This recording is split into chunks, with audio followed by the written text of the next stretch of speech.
Hello dears, ഞാൻ സംഗീത. ഞാൻ എപ്പോഴും സക്സസിനെ കുറിച്ച് പറയാറില്ലേ? സക്സസിലേക്ക് ചുവടുവയ്ക്കാനുള്ള 4 സ്റ്റെപ്പുകൾ പറഞ്ഞു തരട്ടെ. ആദ്യം ഒരു ബുക്കോ ഡയറിയോ എടുക്കുക. അതിൽ നമ്മൾ ചെയ്യുമ്പോൾ നമുക്ക് സന്തോഷം ലഭിക്കുന്ന, നമ്മൾ ഏറ്റവും ചെയ്യാൻ ഇഷ്ടപ്പെടുന്ന കാര്യങ്ങൾ കാണില്ലേ, അങ്ങനെയുള്ള 10 കാര്യങ്ങൾ എഴുതി വെക്കുക. രണ്ടാമത്, നമ്മുടെ ലൈഫിൽ നമ്മൾ എന്ത് നേടണമെന്ന് നമുക്കൊരു വിഷൻ കാണില്ലേ, നമ്മുടെ ആഗ്രഹങ്ങൾ, നമ്മൾ ഇന്നതായി തീരണമെന്ന് നമുക്ക് കുറേ വിഷൻ കാണും. അങ്ങനെയുള്ള 10 കാര്യങ്ങൾ എഴുതി വെക്കുക. മൂന്നാമത്തത്, നമ്മുടെ തന്നെ 10 ഗുഡ് ക്വാളിറ്റീസ് എഴുതി വെക്കുക. And finally, most important thing, നമ്മുടെ ജീവിതത്തിൽ നമ്മെ വിഷമിപ്പിച്ച, മുറിവേൽപ്പിച്ച വ്യക്തികൾ കാണും. ചിലപ്പോൾ അത് ഒരാളായിരിക്കാം, ചിലപ്പോൾ പല വ്യക്തികളായിരിക്കാം. അവരുടെ 10 ഗുഡ് ക്വാളിറ്റീസ് എഴുതി വെക്കുക. എന്നും രാവിലെ മെഡിറ്റേഷനും എക്സസൈസും കഴിഞ്ഞ് ഇത് വായിക്കുക.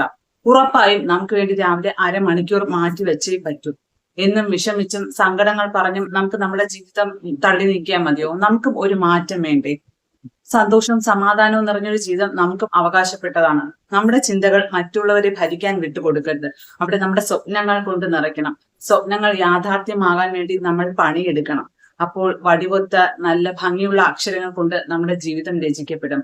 എല്ലാവർക്കും സന്തോഷവും സമാധാനവും നിറഞ്ഞൊരു ദിവസം ആശംസിക്കുന്നു. Thank you.